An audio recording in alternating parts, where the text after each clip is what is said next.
Hello, good afternoon, everyone, and this is Joseph Sidipinas, your teacher, and today we're gonna be having our tutorial kasi may mga students na it's not, when sending an email, it's not really a formal email. Okay, so today we're gonna having our tutorial for that. Okay, para alam natin kung paano isi-send, paano natin itatama kung ano para organize as what I said sa ating klase. You have to be organized kasi as a teacher medyo magulo kapag marami kasi kayong sections na hawak ko, and then ang nakikita ko sa email is blanco, walang pangalan, or nakaano lang, iba yung pangalan ng file. So ang tendency is that maguguluhan. Okay? So, masyadong magulo. Para malasan itong disorganization o pag-aayos, hindi maayos, okay? Aayusin natin ngayon. Okay? So, paano nga ba natin ayusin ang pagsisend ng email? Okay. So, karamihan naman sa atin gumagamit ng Gmail account. So, punta tayo sa gmail.com or Google Mail.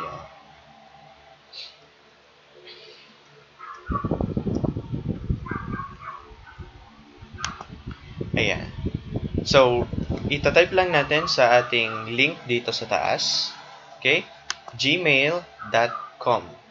Okay? Para maayos tayo at para ma-diretso sa mismong Gmail. Okay? Kung gamit naman natin yung phone, obviously, sa mga phones natin ay may built-in apps na yung Gmail natin or yung mga Google apps. Okay? So, when sending an email, itong gagawin natin. Okay? I-click lang tong plus or compose at the upper left of the website or the email. Okay? And may lalabas dyan na ganito. Okay? Click lang natin. And obviously, may technical problem ako. That's what I am experiencing right now. Okay? So, click lang natin tong compose. And then, lalabas si mahiwagang box.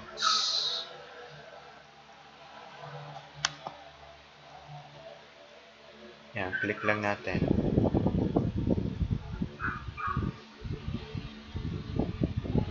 And of course, kapag nag-open tayo ng Gmail, kailangan natin, syempre, mag-sign in. Ito kasi, automatic na kasi naka-auto-sign in ako. Okay? And then, sana, ito mga students, use your Gmail account, yung ating ginawang account for our school purposes pag nagpapasa ng mga account natin. Kasi may tendency na kapag iba yung account mo at iba yung pangalan or iba yung pangalan ng Gmail account ay maguguluhan din. So, mahirap i-trace yun. Okay? So, lalabas itong new message. Ito, paano ba to? To. T-O. Okay, to. So, ang ibig sabihin, kung saan mo o kanino mo isi-send yung email mo. Okay? So, kung isi-send mo sa teacher mo, so obviously ako yung teacher nyo, itatype natin yung email niya. So, be careful na lang sa pagtatype ng email. Kasi, pwedeng mamali lang yun.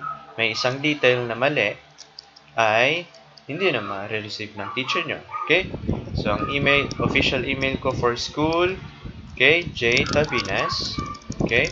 Mag-ingat din dapat naka lowercase. Okay? Kapag may lumabas na ganyan, may picture, at yung email ay tama, okay, pwede na nating i-click to. Pwede na nating i-click to kasi it's an official account. valid siya. What if kung nag-type ako ng unc lang at gmail.com, so obviously walang lumalabas. So obviously, walang account na ganyan. Okay? Ang gagawin natin, ayusin natin yung pagta-type. And then, kapag may lumabas na picture with an email, click natin. Tama ba?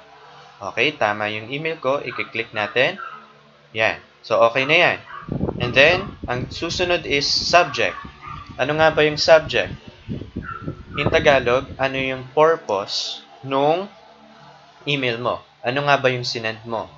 Okay? So, ang sinesend natin is, number 1, ang gagawin natin, module muna.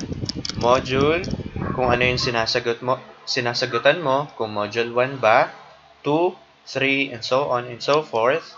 So, for now, nasa module 3 tayo. Okay? So, module 3 yung isusulat natin. Module 3, activity, answers. Okay, malinaw ba tayo doon? Okay? So, this one, para formal naman tayo, ang pinagsasendan kasi natin ay mga teachers. Okay.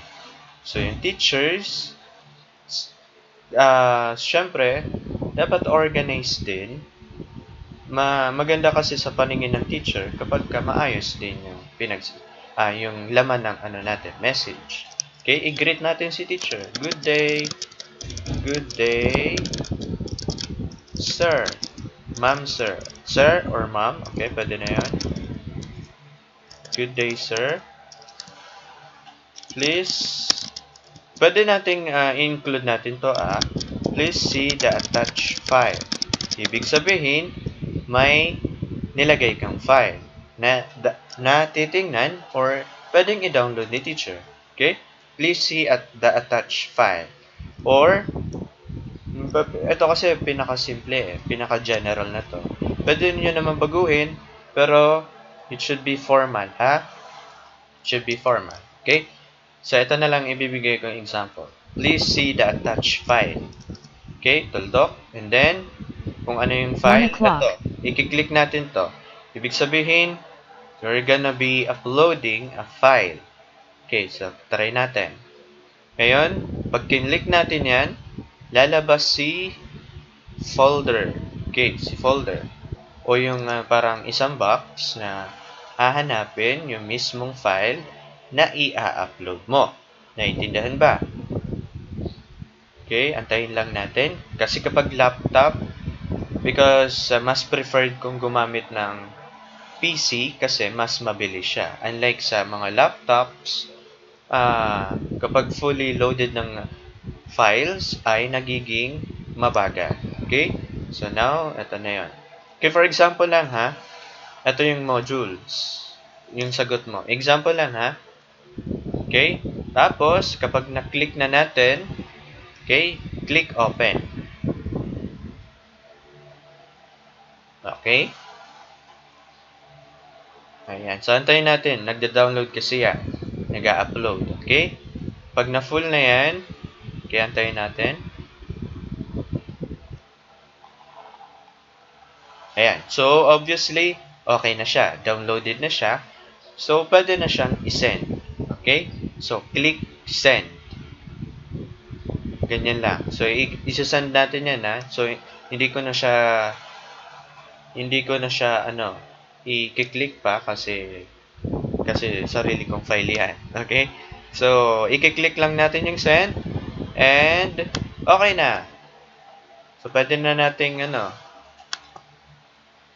mag-notif naman sa teacher kung nakapag-send ka na ng file. Okay? And also pala, kapag nagsisend ng file, eto, balik tayo doon. Okay? So, yung file name, it should be your full name and kung ano yung module. Okay? So, ito for example, ito yung file mismo. Ipapalitan natin ng pangalan. For example, Joseph C. Tabi. Ande. unahin natin kung anong grade ka. Okay? For example, grade 9 or grade 11. Okay? Grade 9 hyphen. Okay? And your name, complete name. Joseph C. Tabinas. And kung ano yung module. Okay, for example, ang sinasagutan natin is module 3. Module 3 activity answers.